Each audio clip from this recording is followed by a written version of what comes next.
Malam ini saya ingin membahas sesuatu yang beda. Kalau sawit sudah berakhir diskusinya. Kalau mau membuat komoditas sawit tidak masif, kuncinya gampang. Bikin industri lain, industri yang menyaingi dia.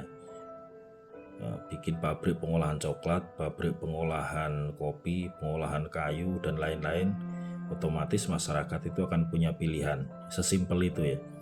Karena mereka hanya berpikir secara ekonomi sebenarnya, jualnya kemana. Jadi nggak usah dipakai aturan yang aneh-aneh, asal ada peluang jualnya kemana pasti mereka akan berpindah. Demikian, dan saya ingin membahas sesuatu yang karena ada teman saya nulis kemarin ruang dan waktu, dan saya mau membahas soal itu, bahwa banyak orang berpikir bahwa kita ini makhluk 3 dimensi yang hidup di alam 3 dimensi. Padahal sebenarnya adalah kita ini makhluk 3 dimensi yang hidup di 4 dimensi dengan proyeksi 2 dimensi. Nah, untuk menjelaskan itu kita akan mulai dari yang paling sederhana. Jadi kita sudah ada alat peraga saya beberapa ini. Nah, kita lanjut. Jadi apa itu dimensi? Dimensi adalah suatu tingkat yang dapat diukur seperti panjang, lebar, kedalaman, atau tinggi. Itu pengertian secara kamus. Jadi untuk lebih mudahnya, kita titik ini adalah 0 dimensi karena dia tidak bisa bergerak kemana-mana.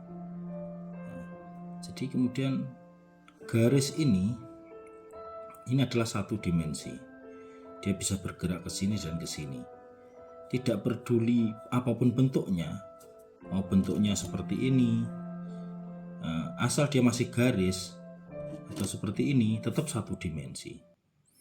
Kemudian 2 dimensi itu mempunyai panjang, lebar. Ini adalah 2 dimensi. Kemudian ketika dia berubah menjadi kubus seperti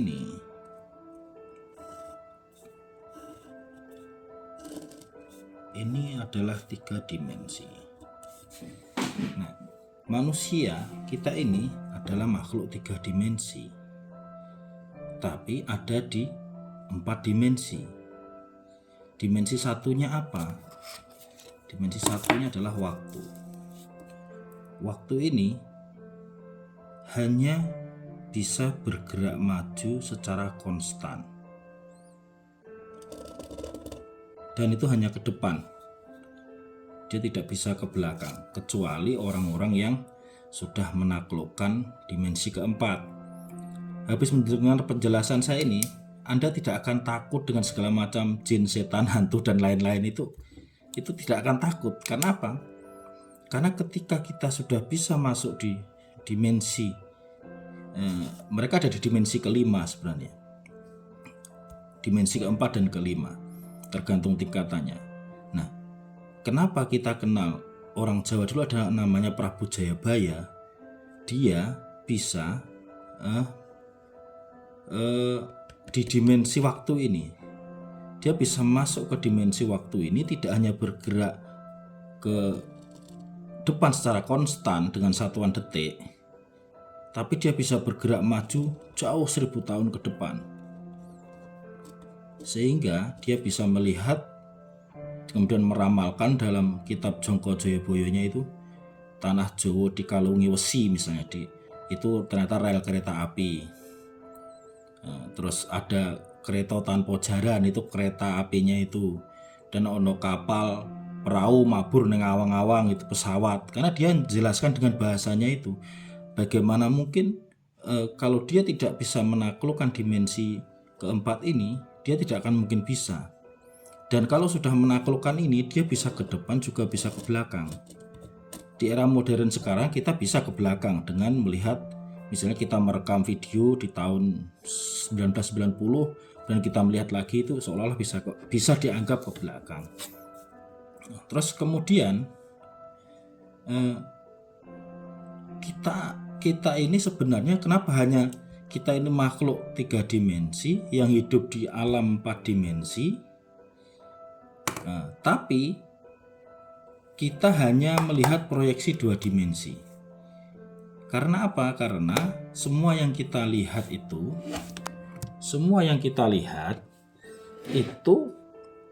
hanya merupakan proyeksi dari retina mata kita, ada lensa di dalamnya.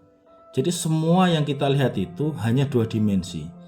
Gampangannya kalau kartun Tom and Jerry itu 2 dimensi, kartun Ipin Upin itu 3 dimensi, tapi kita itu hanya melihat proyeksinya. Ibarat kita melihat pertandingan Euro di layar HP kita yang datar 2 dimensi, tapi isinya itu 3 dimensi. Jadi ketika seseorang mengatakan dia masuk ke suatu tempat dan ternyata di sana itu padang rumputnya itu berubah menjadi kota segala macam. Dia sudah masuk ke dimensi lain, dimensi jin misalnya. Tidak, itu hanya proyeksi dari dimensi 3 dimensi di alam 4 dimensi. Nah, ketika dia pulang ditanya, bangunannya seperti apa mas? Kalau saya tanya gitu, bangunannya kayak gedung, kayak rumah-rumah kita, kayak pasar. Itu tidak, dia belum masuk ke dimensinya mereka. Karena yang dimaksud 4 dimensi itu digambarkan oleh para ahli, ini ilmiah ya. Makanya orang yang tidak terjangkau oleh fisika disebut metafisika. Dan sekarang hampir nggak ada metafisika karena semua sudah bisa dijelaskan secara ilmiah. Seperti misalnya mengirim benda yang keras ke tubuh manusia itu bisa dijelaskan melalui teorinya si Einstein itu, the spooky action and the distance misalnya.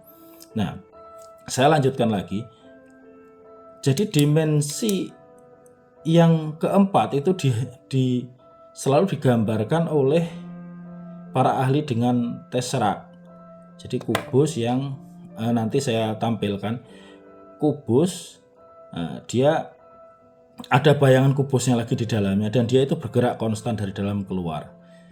Jadi kita akan kembali ke keterangan. Saya gambarkan dengan contoh yang mudah. Karena setiap makhluk dari dimensi yang tinggi itu bisa mengakali dimensi di bawahnya. Nah, kita kembali lagi ke sini. Ini taruhlah ini alam, kita sebut alam dua dimensi. Kemudian makhluk 2 dimensi ini membangun benteng misalnya. Membangun benteng seperti ini. Jadi benteng itu dianggap mereka sudah sangat kuat, tidak akan bisa ditembus. Nah, bahkan mereka menempatkan penjaga-penjaga di setiap sudutnya. Nah, tidak akan ada yang bisa keluar, supaya mereka itu dia menahan orang ini. Tapi sebagai makhluk 3 dimensi, kita gampang ngambil dari atas. Karena mereka tidak tahu atas, mereka hanya tahunya hanya proyeksi 2 dimensi. Dan ketika orang itu naik ke dimensi yang lain, dia akan tidak tampak di dimensinya, dia akan menghilang begitu saja. Lalu apa yang terjadi ketika makhluk 3 dimensi seperti ini, dia datang atau hadir di alam 2 dimensi? Maka kalau dia sampai hadir di alam 2 dimensi, yang dilihat itu hanya proyeksinya. Hanya proyeksinya ini. Jadi semua segala macam hantu apapun yang jin yang kita lihat itu sebenarnya hanya proyeksi. Dia memproyeksikan ke kita. Jadi kalau ketemu mereka, saya bilang bentukmu bukan seperti itu, saya bilang gitu. Dia udah bingung. Kenapa? Karena dia menurunkan dimensinya supaya bisa terlihat oleh kita, dan itu menyakitkan bagi mereka sebenarnya. Nah, sedangkan kita sebagai manusia, makhluk yang paling sempurna, meskipun kita tinggal di dimensi 4 dimensi, badan kita hanya 3 dimensi, tapi kita ditiupkan roh yang itu lebih kecil daripada partikel atom, sehingga dia bisa menembus semua dimensi. Nah, Seperti itu. Jadi ini akan terkait dengan ada ruang, ada waktu. Karena waktu itu juga relatif kan. Ada teorinya Einstein kan, relativitas umum. Jadi semakin mendekati kecepatan cahaya maka waktu itu akan melambat. Jadi ada di film Interstellar itu kan bagus sekali tuh, ini film yang sangat ilmiah. Jadi ketika anak saya umur 4 tahun, saya 44 tahun, ketika saya pergi ke dekat black hole sana yang di film Interstellar itu, selama 8 hari misalnya, saya pulang, kemudian anak saya sudah berumur 84 tahun dan saya tetap 44 tahun 8 hari. Nah, seperti itu. Jadi, apakah manusia ini hidupnya abadi? Manusia itu hidup abadi. Karena yang mati hanya materinya, badan kita. Sedangkan diri kita sendiri akan terus hidup. Demikian. Mungkin akan saya lanjutkan karena ini videonya saya batasi 10 menit. Terima kasih.